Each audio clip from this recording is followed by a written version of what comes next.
Commission meeting to order.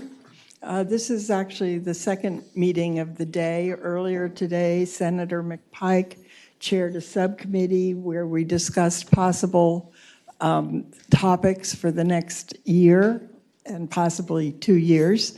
And we will be getting a report on those proposals next month, as long as written descriptions of what each of those studies would be. Hal, would you like to give some opening comments? Thank you, Madam Chair. Good morning, Madam Chair, Mr. Vice Chair, and members of the Commission. I'm Hal Greer, the Staff Director of JLARC. I'd like to give a brief overview of today's agenda. First, I'll highlight some JLARC recommendations to the General Assembly that have not been acted upon. Next, we'll present the findings from our review of options to make the income tax system more progressive. Then we'll turn to gaming. We'll present the findings from our consultants' analysis of the feasibility and revenue potential of a Petersburg casino. Then we'll move on to a presentation of our findings regarding the potential consolidation of gaming regulation. And then finally this morning, we'll present our annual state spending report. Madam Chair, I'd now like to turn to the first agenda item. Each fall, we present you with a report on recommendations to the General Assembly that we have made over the last 4 years that still provide an opportunity for legislative action. I'd like to highlight some of the recommendations that we, as staff, consider to be the most significant. The General Assembly has taken action on 89 of the recommendations that we've made since 2019. There are 8 recommendations that have been presented to you earlier this year, and there are 78 recommendations from the previous 3 years that have not been implemented. You'll be pleased to hear that I'm not going to review all 78 of those recommendations this morning. They are available in the report that we've provided to you, but I would now like to highlight some of the most important ones. Last year, we conducted a study of Virginia's juvenile justice system.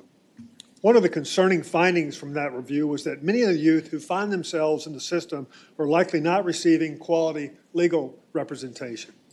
There are recommendations to the General Assembly to help strengthen the quality of this representation through better training and increased compensation to court-appointed attorneys. We also found that a number of youth awaiting trial in circuit court have to wait 5 months or more to have their cases adjudicated, and we have a recommendation to ensure their cases are heard within a reasonable time period.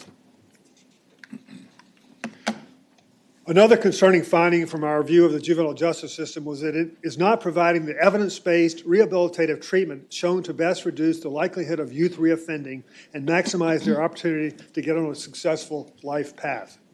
This is the case at the state facility at Bon Air, as well as local detention centers. The report includes a number of recommendations to the General Assembly to ensure that going forward, the system is using programming based on evidence-based practices. We also found that the juvenile detention centers are missing the opportunity to educate youth who are detained during the summer months because their education programs are for following the traditional school year. We recommended that the General Assembly direct that the school year be extended in detention centers so that detained youth can have the available educational services any time of the year that they're there. JLARC staff conducted a study of affordable housing as well last year. One of the key findings was that there's not a statewide housing needs assessment or statewide housing plan. This greatly limits the state's ability to be strategic in the deployment of state housing resources where they are most needed and can provide the most benefit. We recommended that the Department of Housing and Community Development be required to conduct a statewide needs assessment periodically, as well as develop a statewide plan to address those needs that includes measurable goals.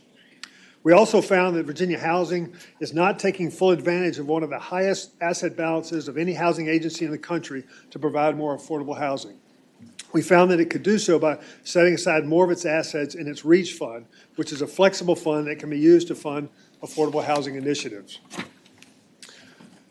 The JLARC report recommended that the General Assembly hold Virginia Housing more accountable for utilization of its high asset balance and the decisions it makes about which initiatives to fund through the REACH program. In the housing study, we also found that in workforce multifamily housing projects in which some units are reserved for low-income households, rents for these units are not restricted, and therefore some low-income households living in these units are required to pay higher rents than they can afford. We recommended that the General Assembly require that units for low-income households in these workforce projects not only have income restrictions, but also have rent restrictions to ensure that these low-income households are paying affordable rents.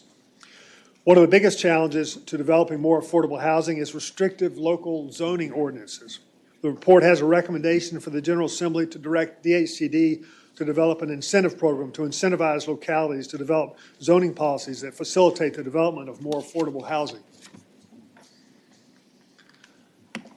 Madam Chair, JLARC staff also completed a review of the Guardianship and Conservatorship system last year. While the General Assembly took action on a number of key recommendations, there remain important recommendations that have not been acted upon. We found that judges need more information about potential guardians before deciding who will serve as a guardian, and we have a recommendation for the General Assembly to require that such information be provided to better ensure that judges are making good choices. We also found there is no periodic review by courts to ensure that it is appropriate for those under guardianship to remain under guardianship over time, and we have a recommendation to the General Assembly to require a periodic assessment by the court. The review also found that there's very little structure or oversight in the private guardian program, and we had recommendations to the General Assembly to require training of private guardians and to require the Department of Aging and Rehabilitative Services to assume a greater role in the private guardian system. Additionally, the review found that there's a lengthy waiting list for individuals who need public guardians, and the JLARC report recommended that the General Assembly fund 700 additional public guardian slots. As part of the guardianship study, we also reviewed the role of conservators and found that they need more training and guidance, and there's a recommendation to the General Assembly to require it. Finally, we found that there need to be more protections in place to ensure that the assets of persons under conservatorship are adequately protected, and we had several recommendations to the General Assembly to direct that those safeguards be put in place. In 2020, we conducted a study of the Children's Services Act. One of the key findings from that review was that the current funding restrictions incentivize school divisions to send children to private day schools instead of providing services in the public schools in the least restrictive environment. We had a recommendation in the report for the General Assembly to allow funds currently used to pay for private day schools to be used to serve children in public schools to prevent these more restrictive placements of children. We also recommended that the Department of Education administer the funds used for private day services. And finally, Madam Chair, from our review of economic development tax incentives presented earlier this year, we found that it made sense to prioritize R&D tax credits for small companies that likely benefit most from them, and that there are opportunities to strengthen the major R&D tax credit. There were recommendations to the General Assembly in our report to do both. Madam Chair, that concludes my presentation. I'd be glad to answer any questions. Also, for any members who are interested in introducing legislation that would address any of these recommendations, we'd be happy to work with you in getting bills drafted. If I might add, as someone who in the past has put in bills from the recommendations of JLARC, they provide fabulous backup services. They really are excellent. So it's not as heavy lifting as you might think it is compared to other bills. Delegate Orrock. Madam Chairman, one question. Sure. Hal, a number of the recommendations, and I've seen this for some time, speak to budget language directing a study that then goes to a particular committee for their consideration. Isn't that kind of getting the cart before the horse versus suggesting that that committee take up the policy matters embodied in that, and if they feel appropriate, they do the study? It's kind of a pet peeve of mine when we try and legislate and do studies through the budget versus have it come through the committee that would consider the broad policy. And I just if that's something y'all could consider for the future, I've noticed a number of these where it's directing an approach to ask for a study, but then the results go to a specific committee. I think it should start at the committee and see if the committee feels a study is warranted. We can certainly take that into consideration. Thank you, Doug. Any further questions? Okay. Good, thank you. Thank you. Oh, I should stay up here. The next item. Oh, and if I might just say, one of the reasons there's such a backlog is that we have been imposing bill limits in definitely the Senate, and I believe the House as well. And this might be one of the things we need to consider how we will handle our recommendations from major commissions. And I would just say again, I think it's remarkable follow-through that you have implemented 89 recommendations. It's really a credit to great follow-through as well. Madam Chair, the next item on the agenda is presentation of our tax progressivity options for the state's income tax system. This review is directed by a joint resolution, and our patron is here, Dr. Watts, today. One of the noteworthy findings from our review is that the actions the General Assembly took in 2022 session significantly enhanced the progressivity of Virginia's income tax system. You'll find this report does not have any recommendations. We merely present policy options that the General Assembly could consider if it wishes to further address progressivity. I want to thank Commissioner Burns and his staff at Tax. They were tremendously helpful in conducting this review.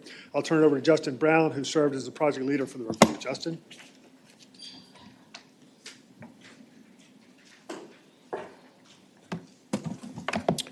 Morning, Madam Chair. Good morning.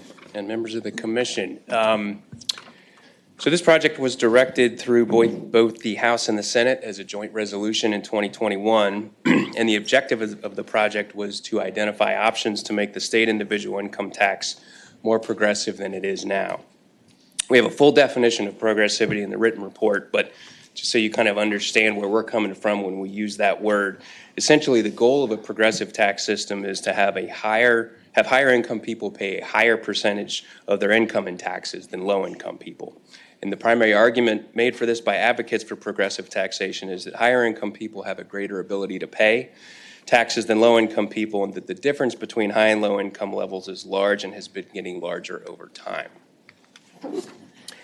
Only thing I'd point out here is that we use the same model that Virginia Tax uses. They were kind enough to give us access to that, so we appreciate that. We use that model to estimate the impact of any changes on the income tax, and our goal there was to have this be consistent with any modeling or estimates that are done down the road. Each year it changes a little bit because it gets updated information, but it should be fairly consistent. So in brief, there's a few key takeaways. First, the changes you just made this past session to the income tax will make it more progressive than it was last year. Second, we identified a total of 11 options, and 7 of those would increase progressivity primarily by lowering taxes on low and middle income filers. And the remaining 4 would increase progressivity by raising taxes on high income filers. The options we identified would increase progressivity by a pretty wide range. So from just a few percentage points all the way to one that would more than double it. It would go up 115%. And the result in revenue changes could range from a 6% reduction in revenue to a 6% increase in revenue and different amounts in between. And in the interest of time, I'm not going to cover all 11 of these options, but they are kind of sketched out in the written report that you all have. So just so we're on the same page, let me give you a little background on the individual income tax itself. These are Virginia's income brackets and rates. There's 4 income brackets, each with a higher rate. And you can see the highest rate is 5.75% on income of more than $17,000. I won't go through all these in the interest of time. It's just some basic stats about the income tax. That last bullet there, you can just see that really broadly speaking across everything collected and all the people who filed, the average tax paid was about 4.5% of the average filer's income. So I'm going to be referring to income levels quite a bit when I talk about this. So I just wanted to show you how income by filing group in Virginia looks. This is based on a recent filing year. Also wanted to emphasize that when you talk to advocates for progressive taxation, they'll cite the difference between low and high income filers as the basis for why high income filers should pay more in taxes. So for example, the top 20th percent in income reported an average of $287,000 in income, and that was about 53 times more than the average filer in the bottom 20th percentile made in income. And I should say this isn't unique to Virginia. This is very common nationally and across other states. The report, most of what we're doing here is using income quintiles. And so I just wanted to set this up a little bit for you. So this just shows you the income quintiles, but to the extent that you're interested, just to give you a sense of the dollar amounts that we're talking about when we talk about, for example, the top 1% of income or the low income folks that we typically talk about as the bottom 20%. We also needed to find a way to measure progressivity to do this, and there's a variety of measures, but we settled on these 2 in part because they get at different parts of the income distribution. The first we're calling the Progressivity Index, and that focuses equally on all income groups. So the way to think about this would be a gauge of progressivity across all filers, irrespective of income. The second measure we're calling the high-low rate gap, and that only focuses on the difference between the top 1% and the bottom 20%. And this is a measure pretty commonly used by groups who focus on progressivity, so we wanted to include that one in here as well. So if there's no questions about that. Are there questions at this point? Apparently not.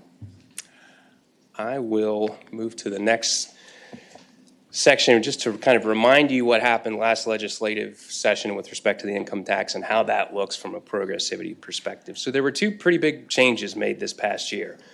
First, the standard deduction is going to increase pretty substantially, and that's going to apply to filers irrespective of their income level, but it'll help low-income filers quite a bit more. And second, 75% of the earned income tax credit will now be refundable. And now that it's refundable, it will allow a low-income filer to get a refund, even if they have zero or very low tax liability. And when we talk to experts in taxes, particularly those who focus on progressivity, they said that if there's one thing you could do to kind of make something, a tax system progressive or refundable credit, would be up there as something really important to do. So some of these graphs I'm going to show you may be hard to read, so hopefully you can see them in what you have in front of you, and I'll talk you through the key points, but we're trying to fit a lot of information into a small amount of space here.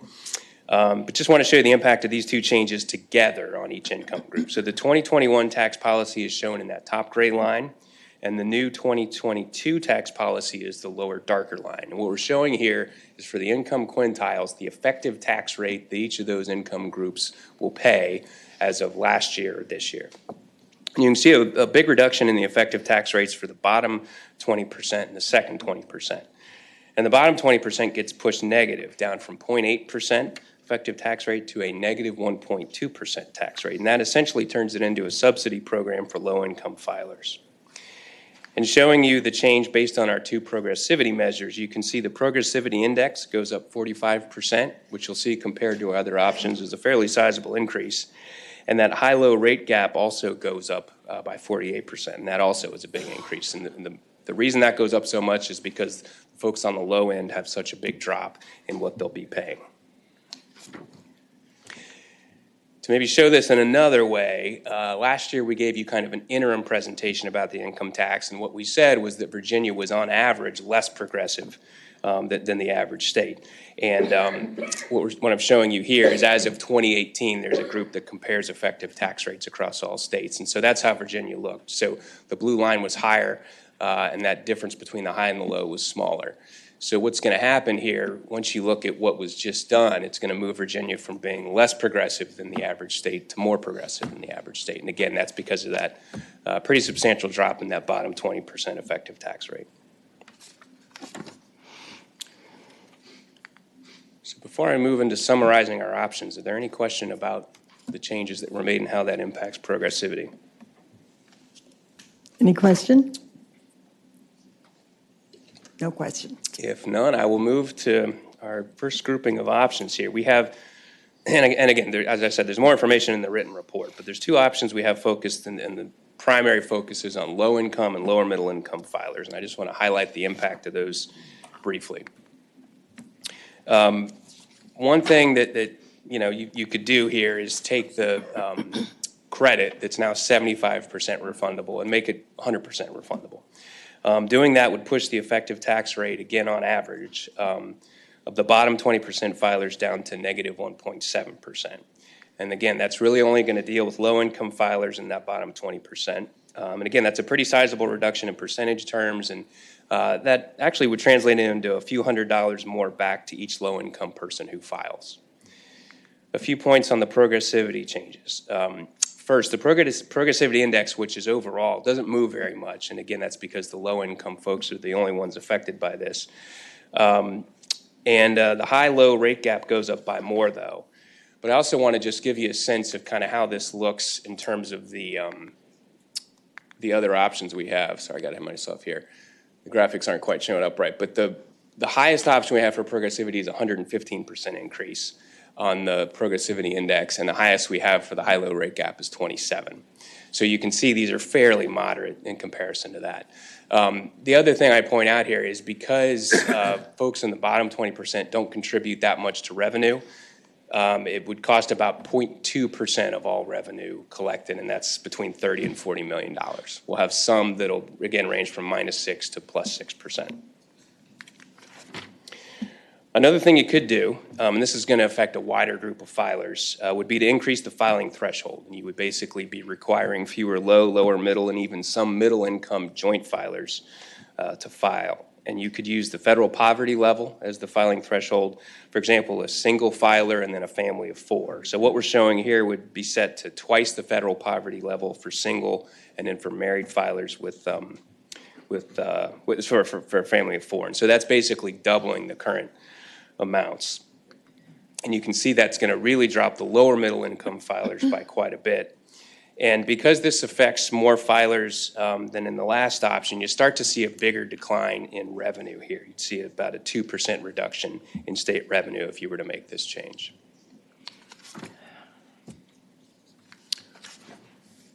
Again, a lot more on those two options in the report. Any questions before I move on to middle income filers primarily?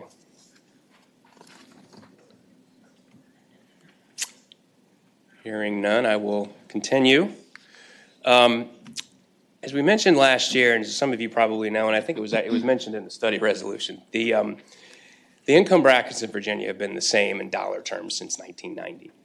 And for a year or two, that's not a big issue, but over the long term, it has a pretty big impact. Incomes go up over time, but the brackets haven't. And so one way to quantify this is how much of the median filer's income is being taxed at that highest $17,000 bracket with the 5.75% rate. And you can see in 1990 on that little table there, none of the median income was taxed at that highest bracket and rate. As of last year, 47% of it was. And experts call this bracket creep. And given where the brackets were in 1990, this has basically just increased the amount that particularly lower middle income households have to pay each year relative to their actual income. To show this in a slightly different way to make the same point. Since 1990, the median tax owed has gone up 173%. But the median income has only increased 108%. We're taking inflation out of all those calculations. So the difference between those two amounts over time would be kind of the quantification of that bracket creep dynamic that experts talk about. So one thing you could do is increase the income brackets based on the effective inflation since 1990. We've got a table in the report showing what those new brackets would be if you're interested. And here's what it would do to effective tax rates. You can see everybody would pay a little bit less, but particularly kind of in the lower middle and middle income filers. The Progressivity Index would go up 23%, so that starts to be a pretty big increase. The high-low rate gap doesn't move much because the high and the low both get dropped by about the same amount. But because it's been 32 years since the brackets have been changed, this one-time update would have a pretty big revenue impact. You're basically correcting for 32 years of inflation. And if you did that as a one-time change, it could reduce state revenue by about 6%, and that would be about $1 billion. Now, you'll see in a minute, you could pair this with some other changes to rates, and that would mitigate the effect of that revenue reduction. But again, we're starting to talk about some pretty serious dollars on the revenue side. So let me keep going with that idea. There's a couple things you could do with respect to the rates. Again, specifically designed to make the system more progressive. And both of these would focus on widening what we would call the span between the lowest rate and the highest rate. The wider the span is, the bigger that rate gap's going to be. So one thing you could do is to update the brackets based on inflation like I just talked about, but then you could also drop the lowest rate and raise the highest rate. So 6.5% is the median across all states. You could pick that. That's how we arrived at that 6.5% on the bottom row there for the new rates. And the effect of this gets a little more complicated because there's more moving parts. So you'll see that all filers except the very high income folks pay less. And because the top rate increases, higher income filers actually end up paying more. You see that goes up from the 4.8% effective rate to about 5.4%. And here you start to see a big increase in progressivity over all and the high-low rate gap, a 57% increase in the Progressivity Index.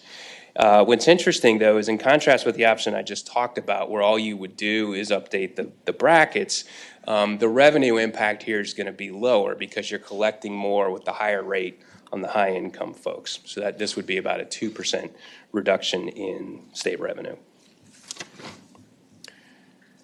So this last option, this is basically the same concept, but we're doing something a little bit different. Rather than taking the brackets in 1990 and bringing them into current years with inflation, we're saying let's just come up with new brackets. We haven't really found anything that those brackets were based on in 1990. So one idea would be to say this is the current income distribution in Virginia, and we're going to set brackets based on that. And you could set 6 brackets to give you a better chance to have a bigger spread between the high and the low. And these rates would start to get fairly progressive, and that 7.5% top rate would start to be something you need to be mindful of compared to surrounding states and other states, which I'll show you in a minute. But so this would start to be a pretty big change from the system we have now. And so when you talk to a progressivity expert, kind of the perfectly progressive system is kind of a diagonal line, and you can see the blue one there is getting pretty close to that. This would be a similar pattern to that last option, but it's even more pronounced. And, you know, the revenue reduction would be about 4%, but this would by far be the most progressive of all the 11 options we have. And part of that is because we chose the rate structure to be progressive, and we set the brackets to be progressive, kind of the task that we were given in terms of a progressive system. So that 4% reduction would be about a $650 million reduction in revenue. So I will pause for a moment and then get to my last group of options. Keep on rolling here. Keep going. So this last grouping is only going to focus on the high-income filers. And a rationale for having options that do this is when you talk to proponents of progressivity, they really focus on what they call the income gap. And they'll tell you that it's always been pretty large, which is true, and that it has been pretty steadily growing over time. And that's what we're just showing you here. You can see that back in 1990, those are the proportions of total income that went to the different quintiles. And the latest year we could get data was 2018. But you can see that kind of slow, steady shift kind of away from the bottom 90% up to the let's say top 10%, certainly that top 1% of earners. And again, this isn't unique to Virginia. This is a national phenomenon, and it's a global phenomenon in most industrialized nations. So before I jump into the options, I just wanted to give you some context on kind of that top rate. So I mentioned earlier that Virginia's 5.75% was a little less than the average of 6.5% across states. And to give you some perspective of what the really high end looks like, those sub-bullets there show some of the nation's highest. So these would be places like California, New Jersey, and New York. A little closer to home, here's the top rates and brackets in the states surrounding Virginia. And it's kind of interesting, there's no real pattern here on both the rates and the income, but there's some pretty big differences. DC is much, much higher than Virginia's. North Carolina has a flat tax, so it's going to, I think either this year or next year, be a 4.99% rate for all income levels. And since I mentioned flat tax here, there was some interest in that at the work plan meeting. At the end of Chapter 4, we sketch out a hypothetical flat tax and show you how that would look in terms of progressivity, just in case you're interested in that.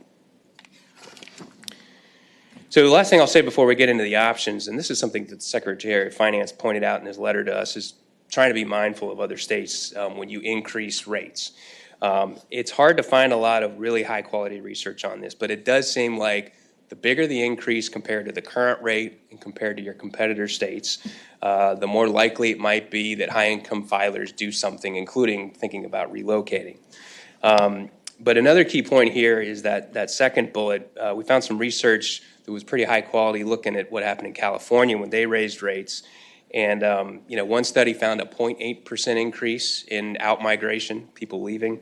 There's another study that said it was kind of inconclusive and you couldn't really notice any impact. So in the report, we have ways you could raise taxes on high-income filers. And you could do this by creating new brackets and applying higher tax rates to the income levels at those brackets. I'm not going to go through all of them, but just to give you an example, you could add a new bracket that would take effect for all income at the level in the top 1% of Virginia income. And that was about $598,000 a year, so we just rounded it up to $600,000 to keep it simple. And you could tax all income above that level at 7% rather than the current 5.75%. That would obviously only affect folks in the very high income levels, and you can see a 15% increase in the Progressivity Index and an 11% increase in the high-low rate gap. This change could end up raising about 2% more revenue compared to the baseline. So that's going to end up being about $400 million or more.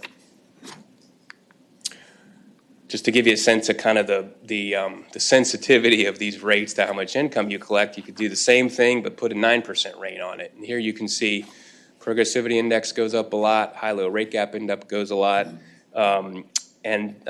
Doing this would raise state revenue by 6%. So that would bring in about $1 billion.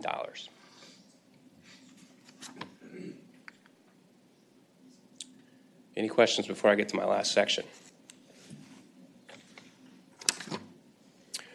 So I mentioned a little while ago that having the same income brackets for 32 years reduced progressivity over time, and that fixing that on a one-time basis would lower revenue by about 6%. So a way to prevent that type of issue moving forward is to start indexing the income brackets to inflation. And you could do this regardless of whether you make any other changes. This just shows you kind of year by year that dynamic that I was talking about. At the beginning of that period of time, none of the median income was taxed at the high rate. You can see just pretty steadily each year, taxes are going up for the average filer to the point where 47% of the median filer's income is taxed at the highest rate. So it's just kind of a slow, steady increase if you don't do anything about it. If Virginia were to start adjusting its brackets for inflation, it would join a lot of other governments that do this. It's something the federal government does, and 24 other states with income taxes do. And again, it's a way to kind of mitigate that slow, steady increase over time. This just shows that as its own option if you were interested in doing that. And I will wrap up with a summary table I'm sure you cannot read, but this just puts all 11 options on one table, and they're sorted by that progressivity index.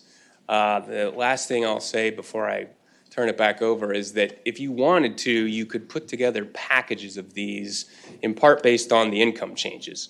So for example, there's some that are plus or minus 2%. You could pair those together. So we wanted to give you some things that if you wanted to build some packages, you could do that as well. And if you're interested in that, we can talk to you offline a lot more about that. So that is all I had, Madam Chair. Be happy to take any That's additional quite a questions, bit. or if it's a lengthy agenda, then we can move on to the next thing. So. Are there questions? Yes. Thank you, Madam Chair. Delaware. And this may be in the other information you've sent us, but you note the fact that North Carolina has gone the other direction with a flat rate. Do you know what their experience has been in terms of revenue to the state in North Carolina since that has come into effect? We can get that real quickly. I don't know if we know that off the top of our head. I mean, it should be, the one thing I will tell you that's been complicated about this is there's been some pandemic-related volatility that makes it tricky. And the other thing I will say about North Carolina, I'll look into this afternoon and let you know, but they've made a series of changes within a short period of time. I forget and so some of it's not quite effective, some of it will be effective. They went to a flat tax not too long ago, but we can look into that. The other thing I'll say is the hypothetical flat tax that we kind of devised in the report, we assumed we'd try to get it pretty close to revenue neutral, and that's how we arrived at the rate. It would be a 5.4% rate for Virginia with a larger deduction. But some of what states do when they make that change is they kind of try to assume some level of revenue neutrality. But we can look into that and let you know. It's a good question. Thank you very much. Thank you, Madam Chair. Delegate Orr. And Madam Chairman, Justin, to kind of follow up on that, if you could let us know where North Carolina is in kind of the threshold of taxation, was that moved for the floor, and is it also indexed for inflation? Okay. Well, I think with North Carolina, because they only have a rate and no income brackets, the only thing where inflation might be relevant would be deductions and such, and so we can look into that. Am I saying that right? Yeah. So one of the, they don't have brackets, so you don't have as much of that problem, if that makes sense. Thank you. So. Anyone else? Yes, Senator McPike. Thank you, Madam Chair. Follow-up question, Justin, in terms of making sure, maybe to spend just a few seconds on effective tax rate and its sort of definition, and how do you deal with things like rent, where you pay taxes on rent, it's not deductible. Other states have rent deductions, sales tax, commodity of goods, other sort of cost of burden in calculating, because as I understand it, your definition of effective tax rate is solely in relation to its income, tax, and deductions. Is that correct?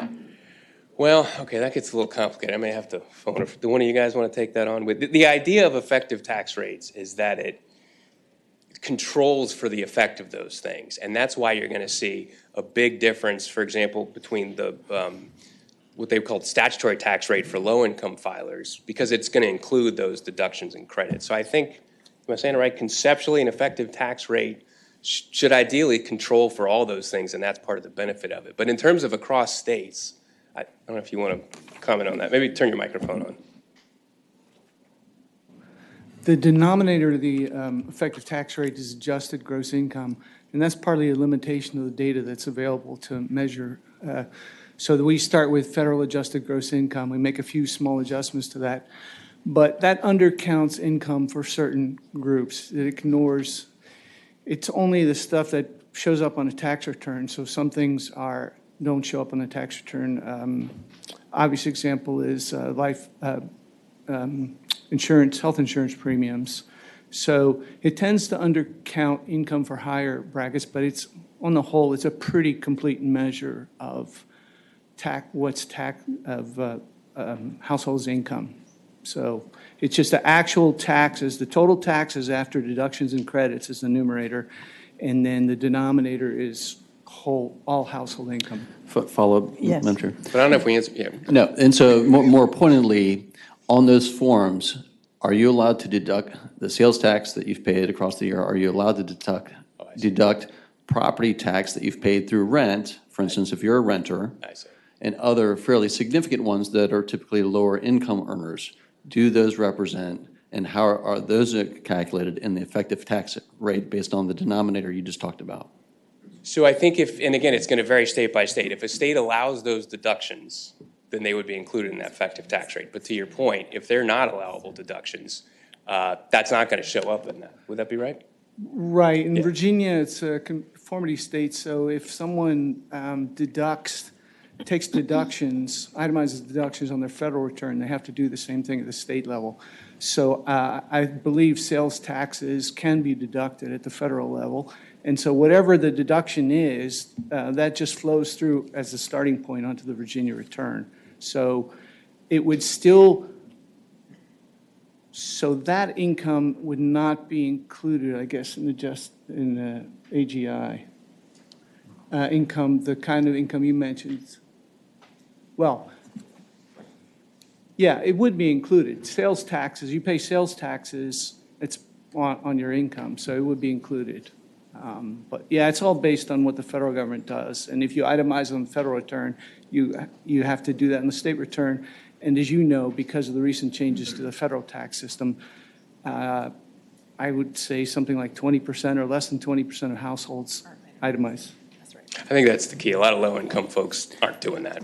So Just one last follow-up. Yes, Senator McPike. Thank you, Madam Chair. I guess just one last follow-up, not on that line of questioning, but hopefully we can figure out a way to certainly index this to avoid in the future. It's sort of amazing, the chart, I think, that you showed in terms of the top 1% in 1990 had 11% of the income, and today that 1% now has 16% of the income. Not only that, but the next 9%, I think, grew to 25%. And so basically, if you look at the percentages, that bottom 37% now and the remaining 90% are paying the same tax rate as the top 1%ers, which is a fairly sizable gap over the last 20, 30 years that has continued to grow. yeah, and what happens with just more and more people each year are paying more of their income at that highest percentage. Okay, anyone else? Well, thank you on this. There's no question in my mind that this is going to be a topic we're going to wrestle with during the upcoming regular session. So we'll appreciate all of this work. Okay, Hal. Madam Chair, we next turn to gaming. We have two presentations this morning on the topic. First, we'll present the findings from the assessment of the feasibility and revenue potential for a Petersburg casino. The analysis was conducted by the Innovation Group, which conducted analysis for the 2019 gaming study. They are a recognized national expert, and they followed the same approach they used in conducting the casino analysis for the 2019 study. After that, we'll present the findings from our review of how to best regulate gaming in Virginia. Like the Petersburg casino analysis, this was a natural extension of the work that we did in 2019.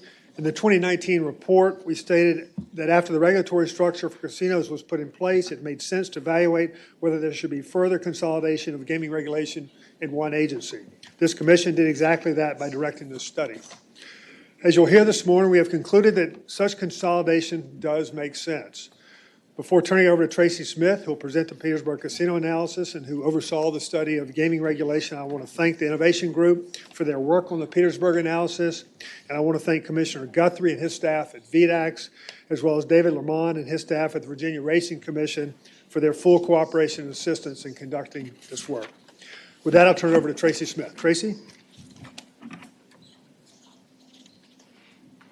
Thank you, Hal. Morning, Madam Chair, members of the Commission.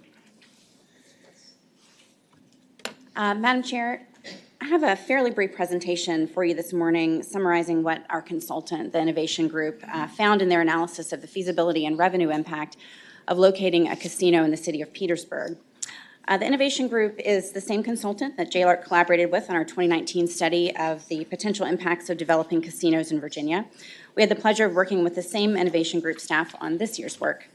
Tom Zitt, the Innovation Group's Executive Vice President, is with us in person this morning, and I'd like to personally extend to him our staff's appreciation for his hard work on this project and his ability to be here with us this morning.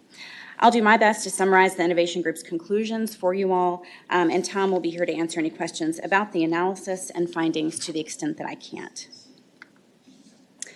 Madam Chair, the 2022 budget included language directing us to contract with the Innovation Group to estimate the revenues that a Petersburg casino could generate and to estimate any negative impacts on the revenues projected for the state's other casinos. The Innovation Group also evaluated the feasibility of locating a casino in both Petersburg and the city of Richmond, given that the Richmond casino is authorized in state law. Finally, the Innovation Group estimated the impact of a Petersburg casino on revenues from the state's Rosie's facilities, which host a form of gaming called historical horse racing. All of the estimated projections in the report are for 2028 because it's assumed that 2028 would be the first full year of operation for a Petersburg casino. There is much more detail in the Innovation Group's report, which is included in your packets and which will be available on our website. I'll summarize our findings at a high level here before getting into the details of the estimates. The Innovation Group's first key finding is that demand is sufficient in the Petersburg market to support a casino there. The Petersburg casino would generate additional state and local tax revenue. It would decrease projected future net gaming revenue from other casinos and from the state's historical horse racing facilities. A Petersburg casino would lead to lower projected local tax revenue for other casino host cities. And finally, demand is sufficient in the Richmond and Petersburg market to support a casino in each city, but impacts on other casinos and HHR would be greater with both casinos.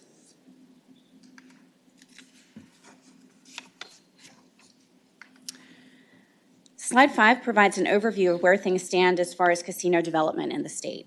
As you know, the 2020 General Assembly authorized casinos in 5 different cities. The legislation required local referenda on the casinos, and voters approved a casino in all cities but Richmond. A temporary casino opened in the Bristol Mall this summer, with a permanent casino scheduled for opening in 2024. And Portsmouth is scheduled to open its casino next year, while Norfolk and Danville will both open theirs in 2024. I'd like to spend a minute on slide 6 here because it sets up the 3 primary scenarios that the Innovation Group has modeled. They first set up a benchmark scenario for just the 4 authorized casinos and the Rosie's facilities that will be operating in 2028. They updated the projections from JLARC's 2019 study so that they could compare the revenues generated by a Petersburg casino to the revenues projected for the other casinos, and to allow them to calculate the impact of a Petersburg casino on the other facilities. Then they modeled a scenario that adds 1 casino to the city of Petersburg, and the third scenario is one in which a casino is opened in Petersburg and 1 is opened in Richmond. Innovation Group relied on what's called a gravity model to estimate how much wagering could occur at the different facilities. And let's see, I think, unfortunately, for those of you in the audience, you might be able to see the outline of the map. If you're looking way up there, it might be difficult to see. Basically, the gravity model estimates the frequency of visits to the casinos and the amount spent per visit by gambling-age adults within a 2-hour drive time of the casino. And so what we've done here is kind of roughed in what that 2-hour drive time looks like and where the other facilities that are currently under development or are going to be developed within that between now and 2028 timeframe are located. There is a more detailed map on page 30 of the Innovation Group's report, which you will have. Madam Chair, I'll pause here in case there are any questions about the scenarios that the Innovation Group has modeled.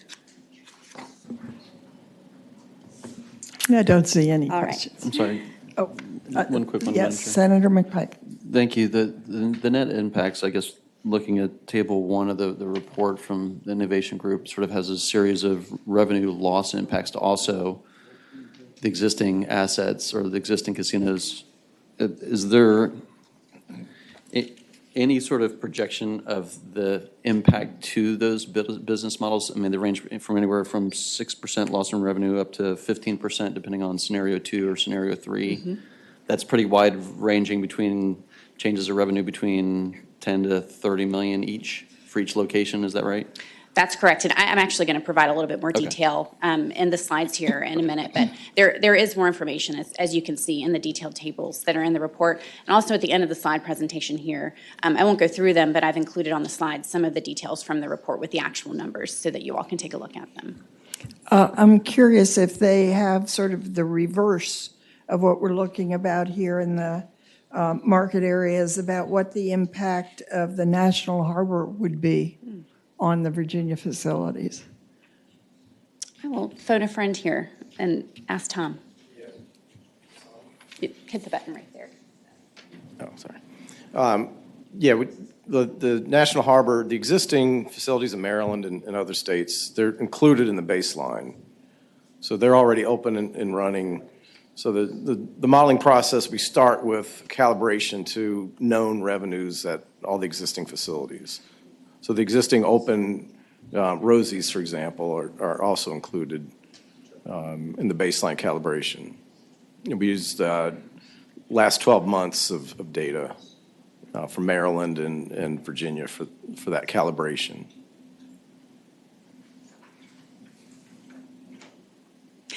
Senator, I think in the report that you have from them, there are several pages describing the different casinos that are within that area, within Virginia's neighboring states. So there is a discussion of the revenue that's being generated there. And to Tom's point, that all is factored into their projections for the revenues that a Petersburg casino would generate.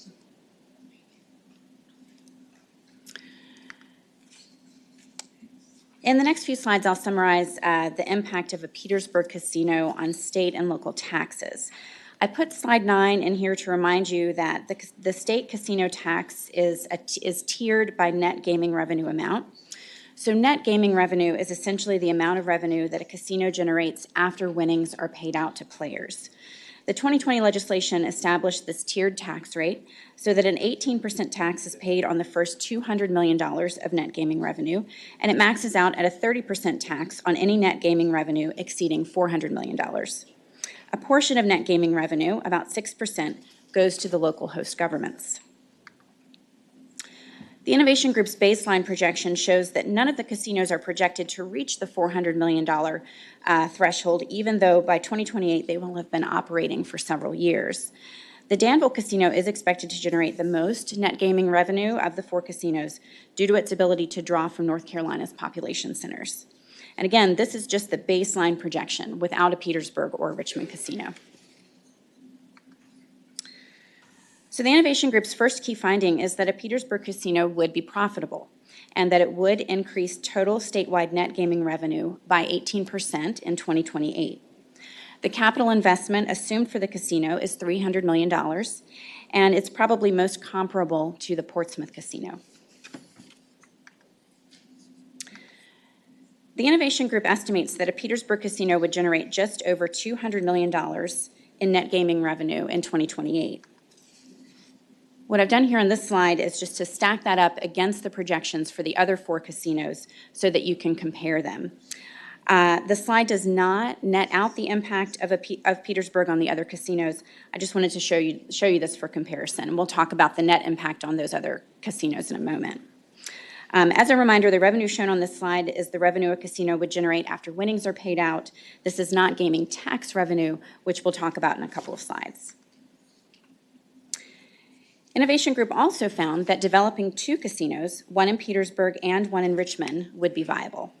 If both were developed, it's likely that Petersburg would be slightly smaller, fewer slot machines, fewer table games, fewer or smaller restaurants, and a smaller hotel. So on this slide, I'll show you the net impact of both scenarios on net statewide gaming revenue. The baseline for the 4 approved casinos is estimated at $828 million for 2028. A Petersburg casino would bring that down to an estimated $773 million. Adding the estimated $204 million from Petersburg generates an estimated $977 million in net gaming revenue from all casinos in 2028. You can see that if a Petersburg and a Richmond casino were developed, there is even less projected revenue from the other 4 casinos, but the total net gaming revenue is projected to exceed $1 billion. While there would likely be a decrease in revenue from the other casinos in both scenarios, there is a net increase overall. So on this slide, I'll show the estimated impact on state casino tax revenue. The 4 approved casinos are projected to generate about $100 million in state taxes in 2028. You can see here that it increases overall to about $115 million from a Petersburg casino. And then adding a Richmond casino increases the net state gaming tax revenue to about $130 million. A portion of state taxes generated by HHR wagering at Rosie's would be affected, and those amounts are subtracted here, and they're reflected in the totals. And I'll talk about the overall impact to HHR in a moment. Madam Chair, regarding local taxes, Innovation Group estimated that a Petersburg casino would generate about $12 million in local gaming taxes for the city in 2028. And if a Richmond casino were opened, the Petersburg casino would still generate local gaming taxes, just not as much. Madam Chair, once again, I'll pause here in case there are any questions. Madam Chair, question, please. 2, if you did not have a Richmond casino, would Petersburg really much, as far as the local taxes, would be able to sustain itself compared to the other ones in Norfolk and Danville, if there were no Richmond? And I apologize, and Portsmouth, thank you. Just to make sure I understand what you're asking, would Petersburg be able to sustain itself if there were no other casinos within that market? I'm talking about Richmond. Take Richmond out, yes, ma'am. Yes, sir. Petersburg would be able to sustain a casino with that population within that 2-hour drive time. Second question, Madam Chair. Then with Petersburg being so close to Richmond, then would it benefit Virginia to have less than, well, I can drive in half an hour if traffic's right. But with 2 being so close together like that, how would that benefit the state of Virginia with them 2? Because they'd be feeding off one another.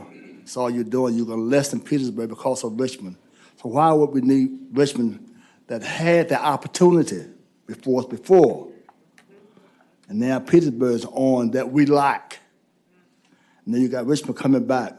So why would we want to have one in Richmond now that we got Petersburg coming online? And you have said that would benefit better, knowing that the problem that we had in Petersburg, this would really help that part of the state. So why would we want to do that? That's a great question, Senator. We asked the Innovation Group to analyze this sustainability, the feasibility of having both a Richmond and a Petersburg casino, because Richmond is currently allowed to have a casino in state law, and we understand there is potentially an interest in holding another referendum. I think to your point, in terms of how close those two casinos are to each other, they are quite close in terms of what was modeled. What the analysis shows is that both are sustainable. There would be, I guess, a negative impact to the city of Petersburg from a Richmond casino, just in the sense that the amount of local taxes that a Richmond casino, or sorry, that a Petersburg casino would generate if Richmond were also there is lower than it otherwise would be. Why you would want to have two, I think that is a policy question for the members. But overall, there is a positive dollar impact, both in terms of net gaming revenue and in state taxes and local taxes, whether you're looking at just one Petersburg casino or a Petersburg and a Richmond casino. Thank you. Yes. Madam Chair, just a follow-up, I guess, on the last discussion. If there were, say, if Richmond did come back and did decide to have a casino, what's the difference? What would be the difference in the revenue created by the Richmond casino versus the Petersburg casino? And then additionally, is there a difference in jobs that would be created? Great question. So this shows here, Delegate, the difference in the revenue. So this is the tax revenue. So with a Petersburg casino only, your state tax revenue just from gaming taxes is about $115, $116 million. When you add Richmond to that equation, it further increases to $130 million. And Madam Chairman, that's with both of the Delegate Carr. casinos Yes, operating? ma'am. What if just one or the other was operating? If it One or just- the other. So with Petersburg, if it's just Petersburg, it's $115 million. And then I do have that for just, if it's just Richmond, do you remember off the top of your head, Tom? For taxes. Sorry, for state taxes. Compared to the 115 with just Petersburg, it is. I think it's scenario 2, Delegate, on page 4. Yes.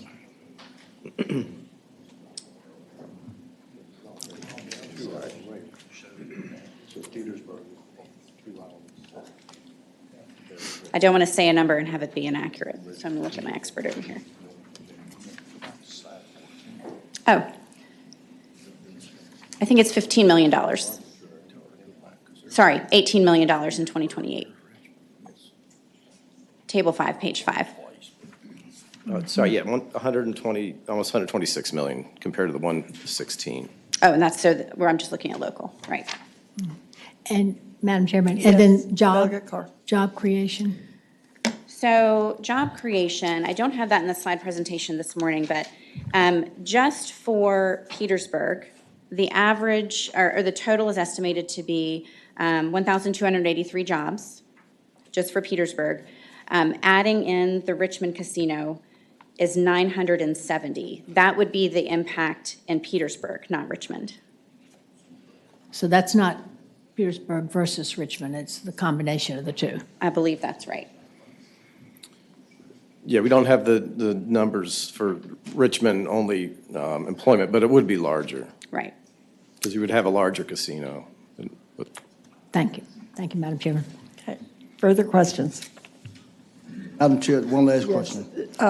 Senator Sproul. So without Richmond, can Petersburg have a larger casino? Yes, the casino in Petersburg would be larger if there's no Richmond casino. Vice versa. So one last question. Yes. Then I'm trying to figure out why you're trying to, the scenario that you're using, you're downscaling because of a Richmond market. Then you talk about, then you're going to downscale the Petersburg market because of Richmond market. Just got through saying without Richmond, Petersburg would be a larger scale. So I'm trying to figure out why would we want to downscale the Petersburg market if there's a Richmond.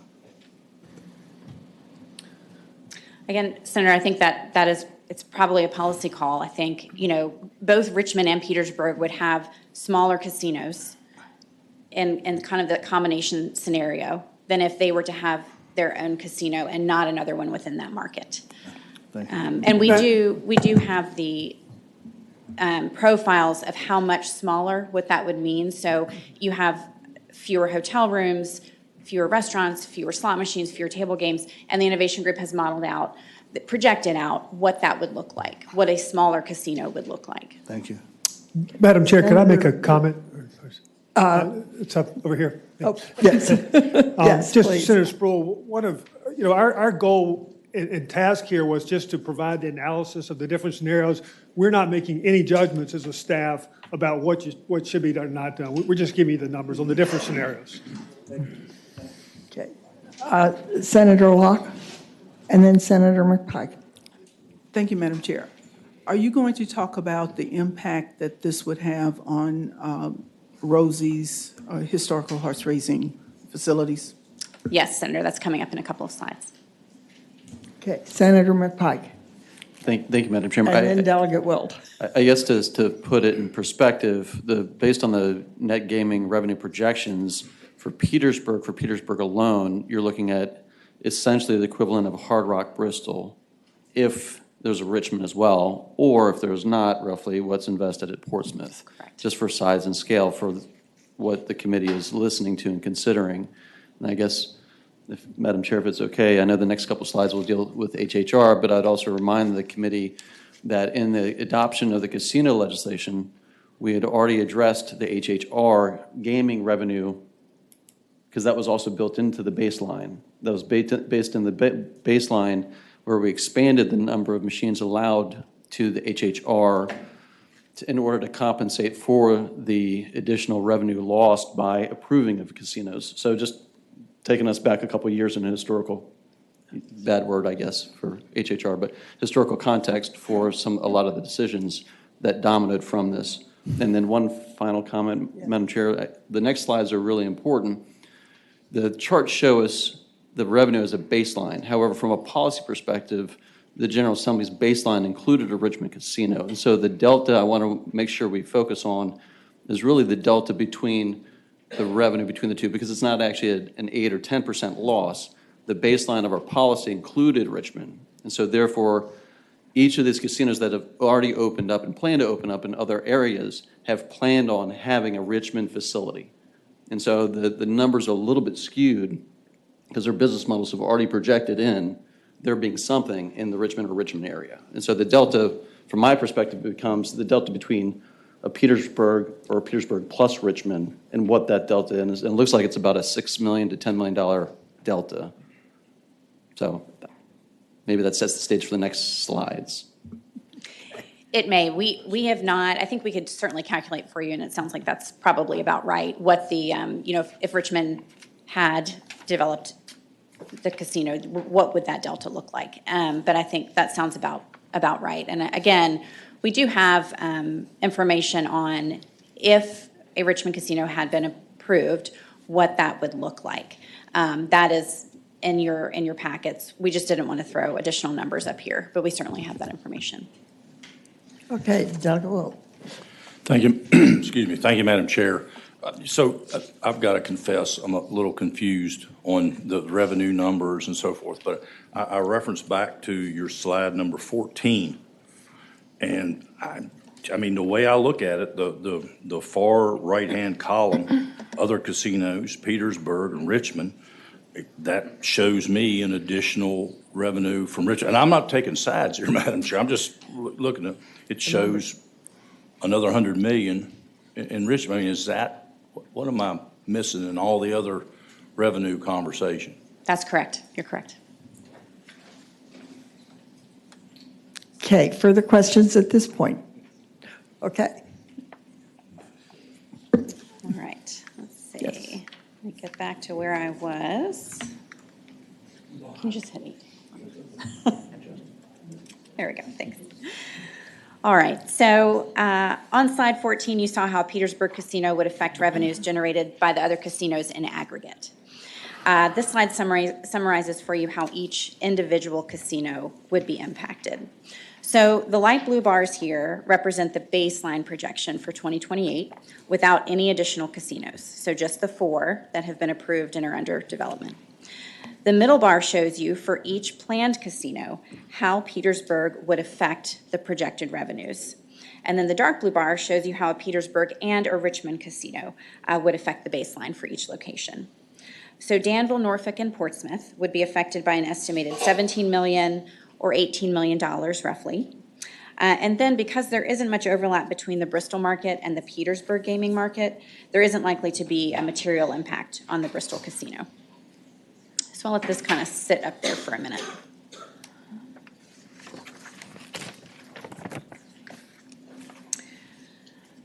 So these effects on the individual casinos would lower local total tax revenue projections in each one of those cities. On this slide, looking at the second row from the bottom, these impacts amount to about $1 million each in local tax revenue for Norfolk, Portsmouth, and Danville.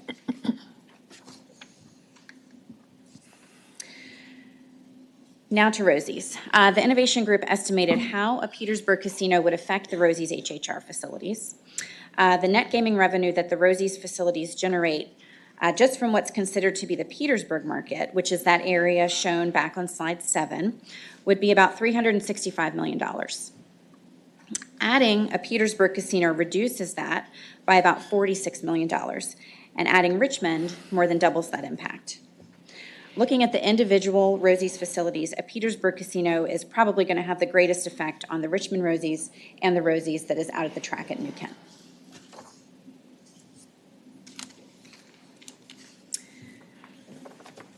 Madam Chair, I know that's a lot of information to digest, and I'd be happy to answer any other questions from the members, but these, again, are the key findings from the Innovation Group's analysis. First of all, demand is sufficient in the Petersburg market to support a casino there. It would generate over $200 million in gaming revenue, which translates to about $12.2 million in taxes for the city of Petersburg and a $12.3 million in net taxes for the state. It would decrease other casinos' revenue and HHR revenue by roughly about $50 million each, with a greater negative impact on the casinos. And finally, there is sufficient demand in the market to support a casino in Petersburg as well as the city of Richmond. But if 2 casinos are opened in this region, the impacts on the other casinos and on HHR would be greater than if just a Petersburg casino were opened. Madam Chair, that concludes my presentation. And again, at the back of your packet, you've got a few tables here that will give you some raw numbers if you're interested. Okay, thank you so much for the presentation. It's pretty obvious this is going to be a major issue this coming session, and it's likely to be a brawl, and it's likely to have every lobbyist in Richmond involved, as we can see from the audience.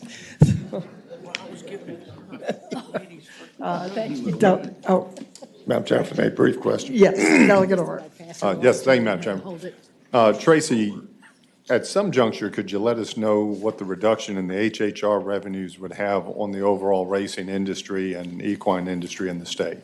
I presume that was not a part of the study at this juncture, but just the dollars. But if they lost that $105 million, what then the effect would be on the racing industry and what losses would be sustained there? Thank you. Certainly, that's a great question. The math is there to be done. There are the formulas that allocate that funding to the horse racing industry, and we can certainly have those numbers for you. Okay, well, we are running quite a bit behind. We have now 4, what I'm told will be very brief presentations. Thanks, Tracy. Sure, Madam Chair, before I leave, I'm going to introduce our next presentation for this morning. It's on our review as House Head of Gaming Regulation in the Commonwealth. We have had a 2-person team on this study. Stephanie Paps is the project leader, and she'll be up to present part of the presentation for you in a minute. But first, I'd like to introduce Ellie Rigsby. Ellie is going to start this morning's presentation off for you by going over our key findings and then talking about some of the trends in gaming that we've identified since gaming really expanded over the past few years. Thank you, Madam Chair. Thank you.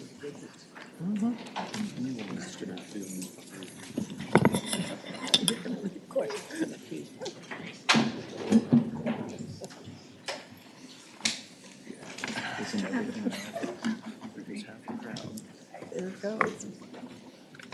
In my previous district, it was like. Okay. Give people a second to trickle out and then get started.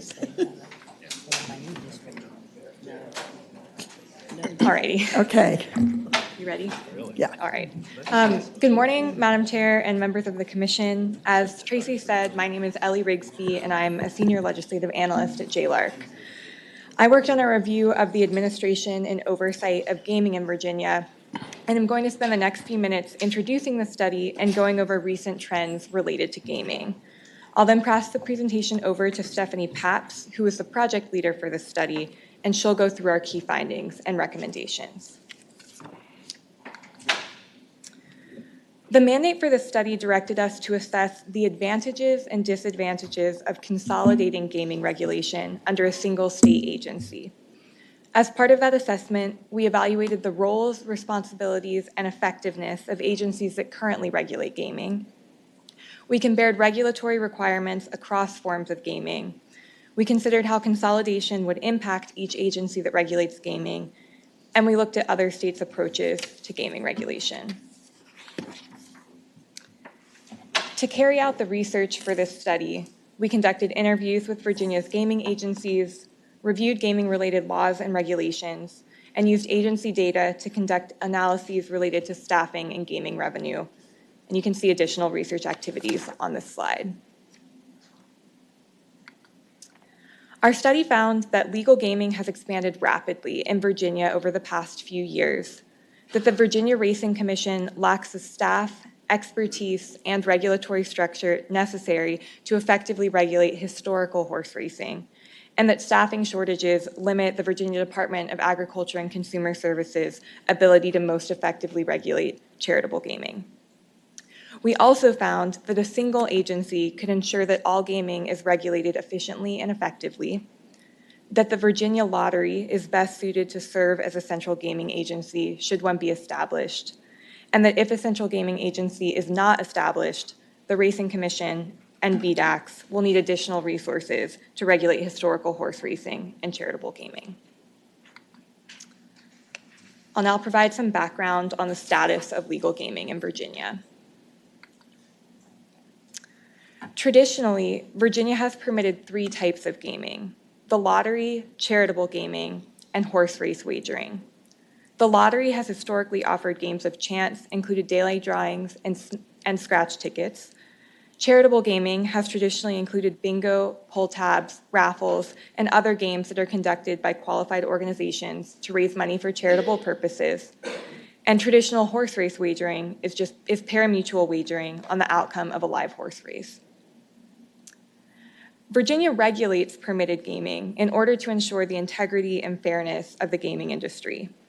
This not only protects players, but it promotes public trust in gaming operations, which is critical to the success of any gaming enterprise. Over the past several years, legal gaming has expanded rapidly in Virginia, both in terms of the forms of gaming that are available and gaming revenue. Major changes in the forms of gaming include the introduction of historical horse racing facilities in 2019, the introduction of internet lottery sales in 2020, the introduction of sports wagering in 2021, and the opening of the first temporary casino in Bristol this past summer. As a result, wagering on legal gaming has tripled from $3.4 billion in 2018 to $9.5 billion in 2021, and is expected to continue to grow as more historical horse racing facilities and casinos open.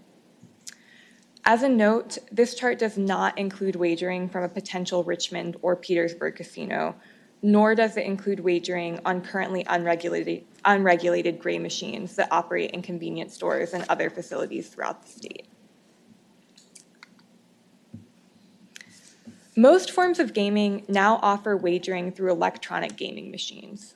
Prior to 2013, no electronic gaming machines operated in Virginia, and prior to 2018, there were only electronic pull-tab machines. Today, there are roughly 16,000 electronic gaming machines in operation throughout the state, including 900 slot machines, 3,300 electronic pull tab machines, 2,600 historical horse racing machines, and an estimated 9,100 gray machines, which are currently unregulated. As more casinos and historical horse racing facilities open, these numbers will continue to grow. Though each of these types of machines has a different name and relies on different technology to operate, from a consumer perspective, they're extremely similar. To play each game, the player places a bet, pushes a button or pulls a lever, and waits for the machine to display the results of the game. Visually, they all feature large, colorful screens enclosed in a cabinet.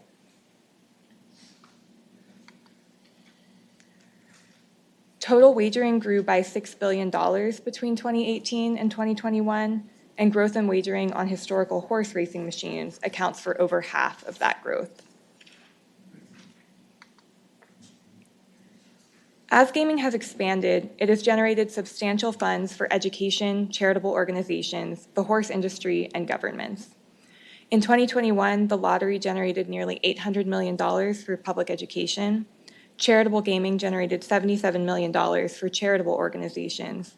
Horse race wagering generated $30 million for various horse racing interests, and sports wagering operators paid $8 million in state taxes.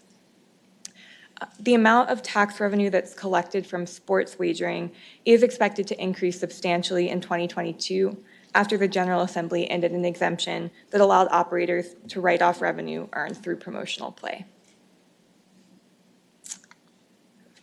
Finally, 3 state agencies currently regulate gaming.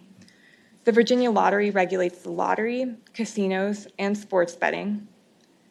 The Office of Charitable and Regulatory Programs at VDAX regulates charitable gaming, and the Virginia Racing Commission regulates horse racing. That includes my discussion of how gaming has expanded in Virginia. I'll pause for questions and then hand the presentation over to Stephanie, who was the project leader for the study. Okay. Are there any questions at this point? All righty. Thank you. All right. Good morning, Madam Chair, members of the Good Commission. As Ellie said, my name is Stephanie Papps, and I'm the project leader for the study. In the next few sections, I'll walk through some of our findings related to the existing gaming regulatory environment, focusing on horse race wagering and charitable gaming. We don't have a section specifically related to lotteries, casino, and sports wagering regulation, because those efforts have really just been developing and ramping up over the past year.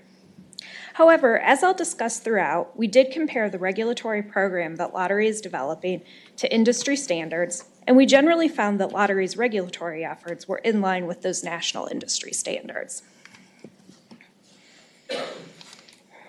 Turning then to horse race wagering, we focused on how the Virginia Racing Commission was regulating historical horse racing because approximately 95% of the wagering that's happening on horse racing is on those machines, and they've been operating here in Virginia for just over 3 years now. Today, 6 HHR facilities called Rosie's Gaming Emporiums are operating throughout the state with over 2,600 machines. The largest facilities are located in Richmond and Hampton, and then other smaller facilities are located in Benton, Dumfries, Collinsville, and of course at the Colonial Downs Racetrack in New Kent County. The HHR operator is currently in the process of developing and building 2 additional facilities, one in Emporia and the other in Dumfries, that will host over 1,300 machines combined. Once these 2 facilities open, almost 4,000 HHR machines will be operating in Virginia. State law allows up to 5,000 machines to operate, and that means that the operator could still develop additional facilities after these 2 new facilities open. This slide really just highlights the features that HHR machines have in common with slot machines. The programming that powers an HHR machine is different from a slot machine. However, according to most individuals that we interviewed, including VRC staff and commissioners, horse industry representatives, and HHR operator employees, almost all players will just play an HHR machine like a slot machine and may not even be aware that the machine is anything but a slot machine. And our team's observations from when we visited a couple of the HHR facilities confirm this. In addition to HHR machines themselves operating similarly to slot machines, HHR facilities share many features with casinos, and these features can increase the risk for fraud, theft, and other crimes, as well as problem gambling.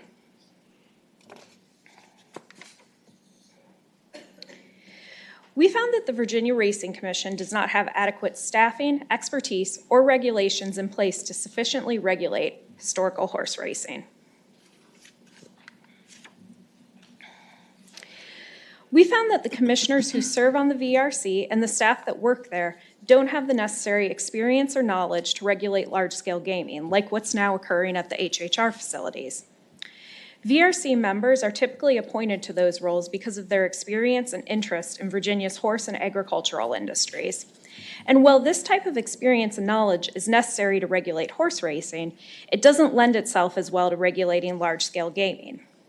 Regulatory boards that oversee casinos and other types of commercial gaming in other states and at the Virginia Lottery typically include individuals with experience in law, accounting, business, and law enforcement.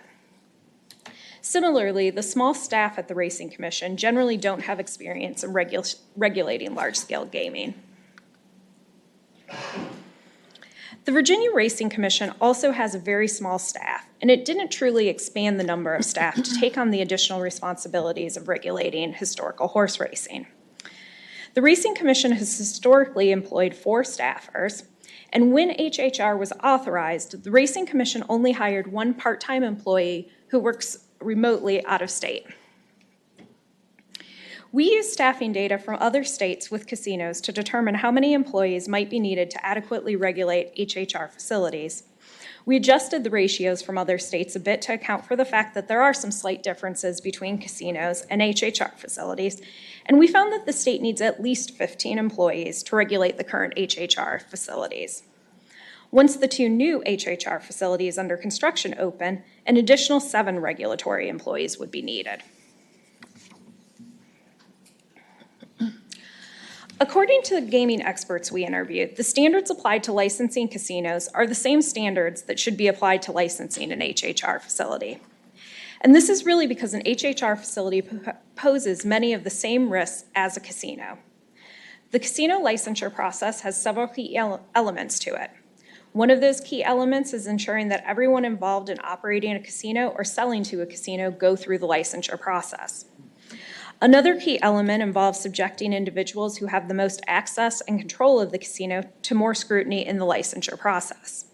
And another key element is that the regulator should independently investigate and verify the information that's submitted by applicants to ensure that it's true, accurate, and complete.